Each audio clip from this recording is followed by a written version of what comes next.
Welcome बच्चों, online classes में आप सभी का स्वागत है। और आज हम लोग बात करेंगे क्लास 8th की वर्कशीट नंबर 19 के बारे में, जिसका टॉपिक है लौह इस्पात उद्योग।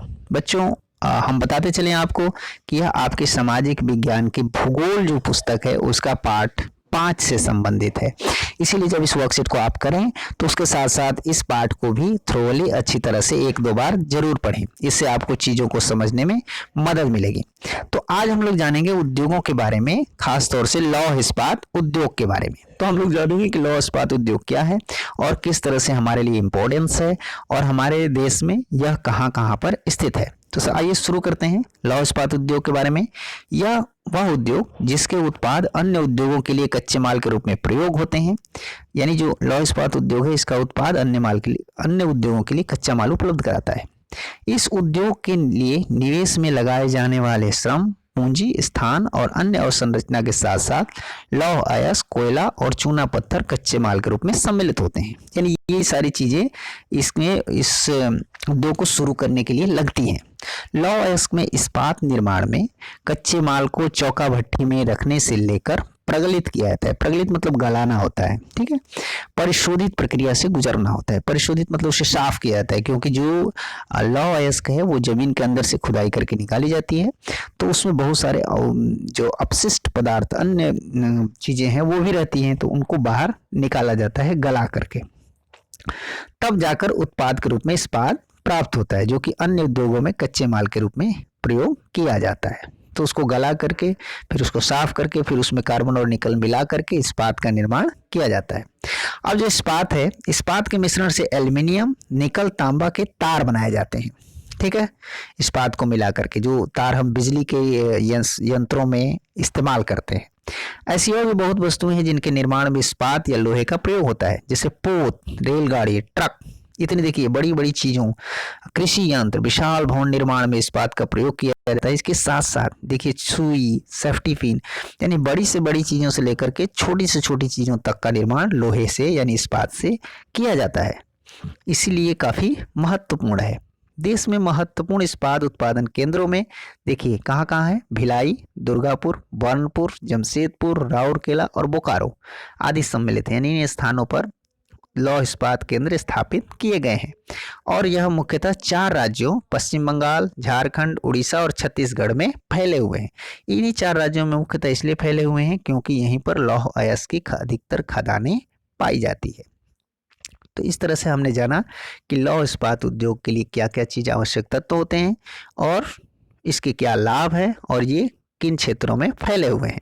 तो आइए अब देखते हैं भारत के एक प्रमुख लौह इस्पात केंद्र यानी फैक्ट्री के बारे में जानते हैं। तो सबसे पहले हम जानते हैं Tata iron and steel company, जिसको टिस्को कहा जाता है शॉर्ट में। जो ये बच्चों ये कहाँ पर स्थित है, जमशेदपुर। आपको पता है कि जमशेद को इसी टाटा के नाम से यानी टाटा भी कहा जाता है। इसको टाटा नगर भी एक नाम था इसका। आज़ादी से पहले भारत में टिस्को यानी इस्पात कारखाना निजी स्वामित्व में था। जो रतन टाटा हैं उन्हीं के स्वामित्व में इसको शुरुआत की गई थी। आज़ादी के बाद सरकार ने इसको अपने हाथ में ले लिया और इसके साथ और भी बहुत से अन्य लौह इस्पात संयंत्र स्थापित किए। ऐसा इसलिए किया गया क्योंकि जो लौह इस्पात उद्योग है अन्य उद्योगों के लिए आधारभूत संरचना उत्पन्न करता है, क्योंकि इसके विकास से ही अन्य उद्योगों के विकास संभव हो पाते हैं। इसीलिए सरकार ने इस पर विशेष ध्यान दिया आज़ादी के बाद ही। झारखंड में स्वर्णरेखा और खरकई नदियों के संगम में समेत साकची में वर्ष 1907 में टिस्को की स्थापना की गई। ये साकची एक जगह है, वहां पर जो खरकई नदी और स्वर्णरेखा नदी के बीच है, वहां पर 1907 ईस्वी में टिस्को की शुरुआत की गई, आज़ादी से पहले ही। भौगोलिक रूप से जमशेदपुर, अब बाद में उसका नाम आगे चल करके क्या हो गया, जमशेदपुर, देश में लोहा इस्पात केंद्र के रूप में सर्वाधिक सुविधाजनक स्थान पर है। बिल्कुल वहां सुविधाजनक स्थान पर क्यों है भाई, क्योंकि साकची कई कारणों से इस्पात संयंत्र स्थापित करने के लिए चुना गया। अब पूरे देश को छोड़ करके लौह इस्पात केंद्र टिस्को साकची में ही क्यों स्थापित किया गया, जमशेदपुर में ही क्यों स्थापित किया, क्योंकि यह स्थान बंगाल नागपुर रेल मार्ग पर काली माटी और एक स्टेशन मात्र से 32 किलोमीटर की दूरी पर है, यानी रेलवे मार्ग की सुविधा है। यह स्थान लौह अयस्क, कोयला, मैग्नीज निक्षेपों के साथ कोलकाता के निकट भी था, यानी कोलकाता में जहाँ लौह अयस्क और कोयला मैग्नीज का निक्षेप है, भंडार है, वो इसके पास है। कोलकाता के भी पास है, क्योंकि कोलकाता में विशाल बाजार उपलब्ध है वहाँ बिक्री के लिए। टिस्को को झरिया से कोयला और उड़ीसा और छत्तीसगढ़ से लौह अयस्क, चूना पत्थर, डोलामाइट और मैग्नीज प्राप्त होता है। यानी ये सारी चीज़ें आसपास ही स्थित है, तो वहाँ से उसको कच्चा माल मिल जाता है। खरकई और स्वर्णरेखा नदियों से पर्याप्त जल की आपूर्ति होती है। इसको प्रोत्साहित करने में सरकारी सहायता भी उपलब्ध हुई। सरकार ने देखा कि भी कंपनी लगवानी है, तो उन्होंने भी कुछ मदद किया, तो वहाँ पर जाकर कंपनी स्थापित की गई, क्योंकि वहाँ पर कंपनी के लिए आवश्यक जो चीज़ें थी वो आसपास ही सारी चीज़ें उपलब्ध थी। ठीक है, इसी तरह से हम जानेंगे कि विश्व का जो लौह इस्पात का प्रमुख केंद्र है, जो सबसे बड़ा केंद्र जो संयुक्त राज्य अमेरिका में है, पिट्सबर्ग, इसके बारे में जानेंगे कि ये पिट्सबर्ग क्या है, कौन सा स्थान है और यहाँ पर लौह इस्पात उद्योग केंद्र क्यों विकसित हुए। तो यानी पिट्सबर्ग संयुक्त राज्य अमेरिका का एक महत्वपूर्ण इस्पात नगर है। पिट्सबर्ग इस्पात उद्योग को कई स्थानीय सुविधाएं यहीं उपलब्ध है। यही कारण है कि यहीं पर पिट्सबर्ग में लौह इस्पात केंद्र स्थापित किए गए। जैसे कोयला पिट्सबर्ग में ही उपलब्ध है। लौह अयस्क मिनेसोटा की लोहा खानों से प्राप्त होता है। इन खानों और पिट्सबर्ग के बीच नौ परिवहन की सस्ता मार्ग है, यानी खान से जल मार्ग द्वारा वहां पर इसके पास यानी फैक्ट्री के पास पिट्सबर्ग में उस अयस्क पहुंच जाते हैं। ग्रेट लेक्स से पिट्सबर्ग क्षेत्र तक लौह अयस्क रेलगाड़ियों से लाया जाता है। यहाँ जल की आपूर्ति ओहियो, मेनेगेला और एल्गनी नदियों से होती है। तो इस तरह से सारी जो सुविधाएं हैं, जो लौह अयस्क उद्योग के लिए जो चीज़ें चाहिए, वो सारी चीज़ें आसपास स्थित है। यही कारण है कि पिट्सबर्ग को लौह इस्पात केंद्र के रूप में विकसित किया गया है। तो इस तरह से आप देखते हैं कि जो लौह इस्पात उद्योग केंद्र हैं, उन्हीं स्थानों पर विकसित किया गया है जहां पर उसके लिए आवश्यक चीजें आसपास उपलब्ध हो। तो इसके बारे में तो हमने पहले भी जाना था कि उद्योग स्थापित करते समय ध्यान रखा जाता है कि उससे लिए आवश्यक चीजें आसपास उपलब्ध हो, तभी वहां पर उद्योग स्थापित किए जाते हैं। चलिए आगे बढ़ते हैं और देखते हैं क्रियाकलाप। क्रियाकलाप में है अपने घर में प्रयोग की जाने वाली इस्पात या लोहे की बनी 10 वस्तुओं की सूची बनाएं। ये आप स्वयं करेंगे, अपने घर में आसपास देखिए, जो जो चीजें लोहे और इस्पात की बनी हुई हैं उनके नाम लिखें। आइए अब आगे चलते हैं और देखते हैं प्रश्नों के उत्तर।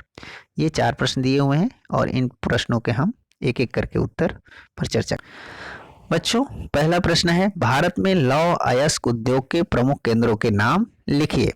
तो इसमें आप वर्कशीट की मदद से भी लिख सकते हैं कि भारत में लौह अयस्क उद्योग के प्रमुख केंद्र भिलाई, दुर्गापुर, बर्नपुर, जमशेदपुर, राउरकेला और बोकारो आदि हैं। दूसरा प्रश्न है, Tata iron and steel company TISCO कहाँ स्थित है और क्यों। तो उसका उत्तर आप लिख सकते हैं, Tata iron and steel company Jharkhand राज्य के जमशेदपुर नामक स्थान पर स्थित है। इसके यहाँ स्थित होने के निम्नलिखित कारण है। जैसे पहला कारण, यहाँ के नज़दीक झरिया से कोयले की प्राप्ति में आसानी है। उड़ीसा और छत्तीसगढ़ से लौह अयस्क, चूना पत्थर, डोलामाइट और मैग्नीज प्राप्त होता है। खरकई और स्वर्णरेखा नदियों से पर्याप्त मात्रा में जल आपूर्ति होना। रेलवे यातायात की सुविधा। कोलकाता से नजदीकी जहां विशाल बाजार उपलब्ध है। सरकार द्वारा प्रदत्त सरकारी सहायता की उपलब्धता। तो इस तरह से आप इन प्रश्नों के उत्तर लिख सकते हैं। तीसरा प्रश्न देखते हैं, पिट्सबर्ग में इस्पात उद्योग क्यों विकसित हुए। वही चीज है जो जमशेदपुर के बारे में पूछा था, वो पिट्सबर्ग के बारे में पूछ दिया। तो पिट्सबर्ग संयुक्त राज्य अमेरिका का एक महत्वपूर्ण इस्पात नगर है। यहाँ पर इस्पात उद्योग के लिए निम्नलिखित सुविधाएं उपलब्ध हैं। यहाँ कोयला पिट्सबर्ग में ही आसानी से उपलब्ध है। लौह अयस्क मिनेसोटा की लौह खानों से प्राप्त होता है। इन खानों और पिट्सबर्ग के बीच नौ परिवहन का सस्ता मार्ग उपलब्ध है। लौह अयस्क ले जाने के लिए रेल मार्ग उपलब्ध है और जल की आपूर्ति ओहियो, मोनोगहेला और एल्गनी नदियों से हो जाता है। तो इस तरह से आप इसका भी उत्तर लिख सकते हैं। चौथा प्रश्न है, देश के विकास में लौह इस्पात उद्योग का क्या योगदान है।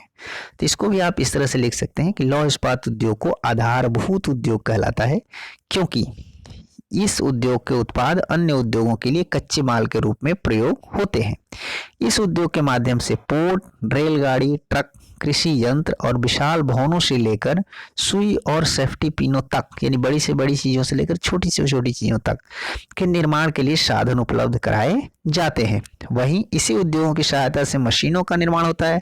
अतः इस उद्योगों के विकास के बिना अन्य उद्योगों के विकास की कल्पना नहीं की जा सकती। इसके इन्हीं महत्व को देखते हुए भारत में आज़ादी के बाद सबसे पहले लौह इस्पात उद्योग के विकास पर ही ध्यान दिया गया था। तो इस तरह से आप यहाँ भी इस प्रश्न का भी उत्तर लिख सकते हैं। आइए वर्कशीट के अगले भाग यानी कोविड के संदर्भ में उचित व्यवहार संदेश पर ध्यान देते हैं और देखते हैं आज का संदेश। कोविड-19 के विरुद्ध लड़ाई में सुरक्षित रहने के लिए मास्क पहने।